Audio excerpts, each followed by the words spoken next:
All right, so for problem number 1, they did a lot of the work for you, right? We got a lot of the work done for us. So let's go ahead and see if we can finish number 1. Right, Marwa? You're going to finish number 1? All right. So what if this is the angle right here, what's the name of the 3? I don't know. 5 is hypotenuse. 5 is the hypotenuse, yep. Yep, yep. Perfect. You don't know how to say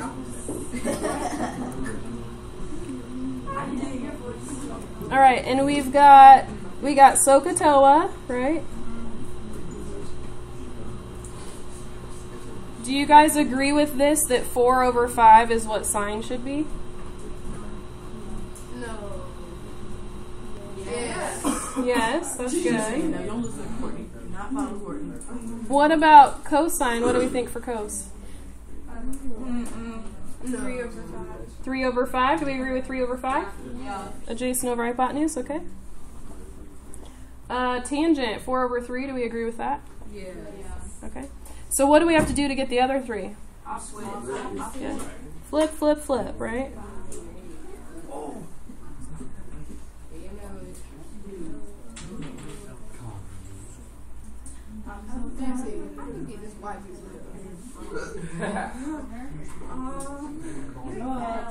All right. Let's look at number 2. All right, we have the point -2, 5. That's what they're asking us to graph. So we're going to go left 2 and up 1, 2, 3, 4, 5. And to make the triangle, we're going to draw a line straight down to the x-axis. And then we're going to draw a line straight to the origin to make that diagonal side. So there's our right angle right here.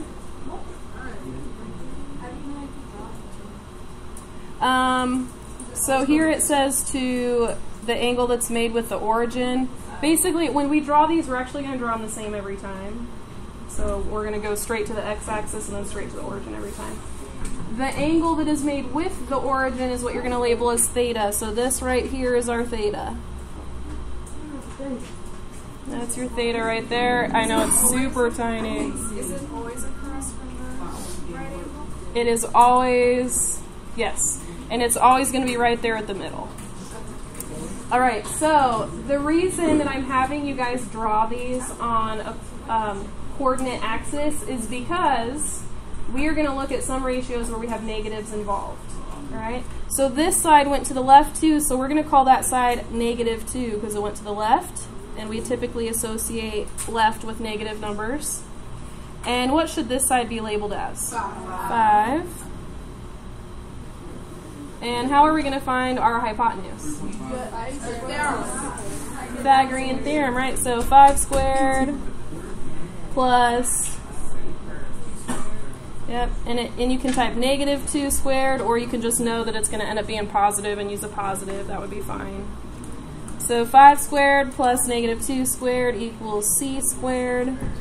What is 5 squared? 25. Plus 4 equals c squared. 29. And so what is the hypotenuse? Square root of 29.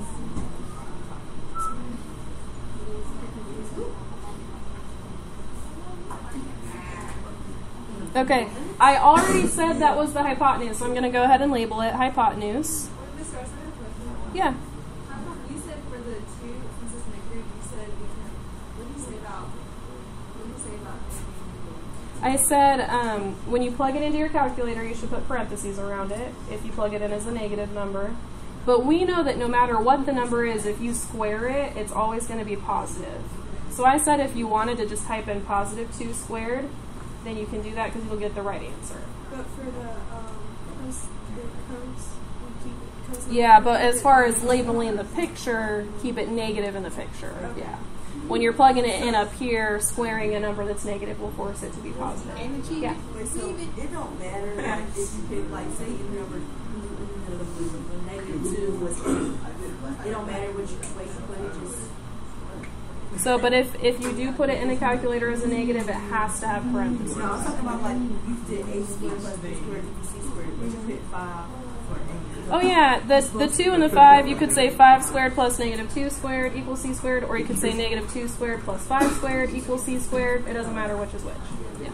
All right, so I labeled this side as the hypotenuse. What's the name of the negative 2 side? Adjacent, good. Can't grow it. What's the name of the 5 side? Opposite. All right, so we got to write our 6 trig functions, right? So I've got sine and cosine and tangent and cosecant and secant and cotangent. Okay. And you'll notice, what did I put after every single one? Just the circle. What do we call that? Theta. Theta. TH. Theta. All right. Why did I have to put it? Why is it wrong if I don't put it? Yeah, I don't know if they're talking about this angle right here or that angle up there at the top. So we got to label which one it is. Okay. So we're doing SOHCAHTOA.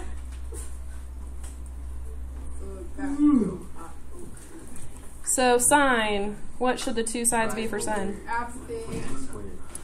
So 5 over square root of 29. Okay. What should cos be? Negative 2 over 5. Okay. Wait, be careful. Negative 2 I agree with. Over the square root of 29. Good, that's the hypotenuse. Okay. What should tan be? Yeah, opposite over adjacent should be 5 over negative 2. Now, some people like to put the negative on the bottom because the 2 was the number that happened to be negative. Some people, when they have fractions, they like to take the negative and put it out in the front like that. Some people, when they have fractions that are negative, they like to always put the negative on the top of the fraction. It does not matter so long as there's a negative somewhere in the fraction. Okay? You can put it on the top, in the middle, on the bottom, no matter. All right, what do we get for cosecant? Good. How about for secant? 29 over negative 2. How about for cotangent? Negative 2 over 5. Okay. So do you see that when we did this problem, the only 2 fractions that were positive were sine and cosecant? Yeah. And then the rest of them all ended up being negative because they all used that negative 2. So that messed with the signs a little bit. Okay. So this worksheet, it's important to pay attention to your signs because some of your fractions are going to be positive and some are going to be negative, and you want to be careful not to mix those up. You want to be careful that you're doing them right. Okay. All right, so let's go ahead and work on 3 and 4. Wait a minute. We finished? That was it. That was it. Oh, so we didn't have to do the other one with the B on it. The beta. Oh, no, we didn't have to do both. Yeah, right, you're right. She's like, what you talking about? I was like, there's no B. Okay. Go ahead and work on 3 and 4. All right.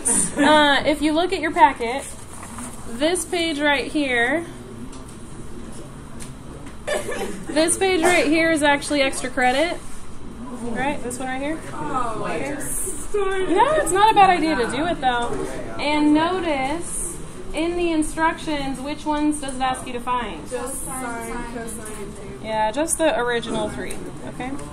All right, go ahead and turn to the next page. Number 4. I'm number 4. All right, for number 1, we need to label the sides that we have. So what is the name of the 12.5 side? Hypotenuse. What is the name of the side with the X? Adjacent. Oh, how y'all get there? Oh, never mind. All right, and I'm remembering SOHCAHTOA. So if the 2 pieces of information that I have are the hypotenuse and the adjacent, then which trig function should I use? Cosine, yeah, I'm going to use cosine because that's what I was given. So I'm going to say cosine of the angle, what's my angle? 53. Equals what? X over 12.5. Pause the camera, bro. So how do I solve for X? Times 12.5, because it's divided right now, so times will undo that. Control Alt delete backspace. I'm confused. What was confusing? Okay. What are we solving? We are solving for the X value right here, which is a side length. So do we have to find the opposite? You don't have to find the opposite, it's not labeled. You just have to find this X value right here, because we don't know what it is. Sorry, I should have read the instructions. The instructions just say to find the measure of the missing side. It is shown, it's indicated. I'm confused. I picked cosine because I labeled the sides that were there, and I saw that they had given me adjacent and hypotenuse, and adjacent and hypotenuse goes with cosine. So that's how I picked it. Okay, so we are ready to type it in our calculators. Before you type it in, what should you check for on your calculator? The degree. Yeah, you should check to see if it's in degrees. So on your calculator, hit the mode button right here. There's the mode button. So hit the mode button. And your calculator should be dark on top of degrees. And your guys are probably in degrees because first period switched them all already. Yeah. Okay. So now we can go ahead and type it in. We've got 12.5 cos 53. Wait, I know 7.5.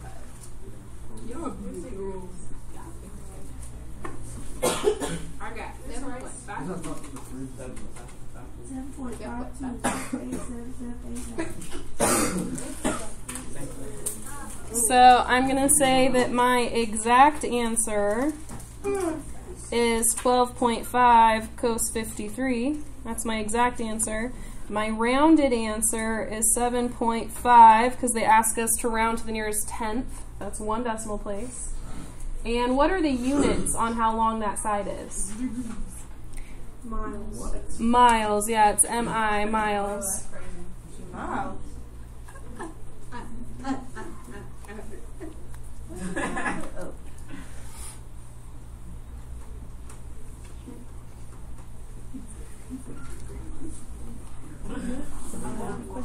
Yeah. Only walk 1 mile.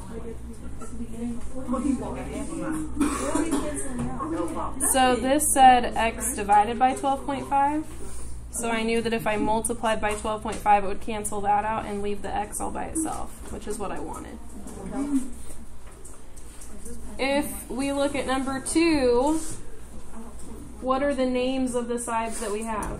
Opposite. Yeah, we've got the opposite side, How you know? because it is across from the angle that they wrote. See that? And then we have the hypotenuse. And I know that's the hypotenuse because the right angle is pointing to it. Which trig function uses opposite and hypotenuse? Sine, yeah. So I've got sine. Did you say so? Sine of what angle? 41. Equals. What does it equal? 2.82. Wait. Sine 41 equals opposite over hypotenuse, right? Yeah, 4.3 over x, okay. And now this one's a little bit trickier because our x is in a place that's harder to get alone. Do you guys remember what I said in the notes we could do? Put it over 1 and cross multiply. So I've got 4.3 equals x times sine 41. And how do I get the x all by itself? Okay, this is what confused me last night. I'm not sure how. So these are multiplied right now. So how do you undo multiply? You divide. Divide. Mm-hmm. How do we know when to multiply it by the thing or divide it. Like this one?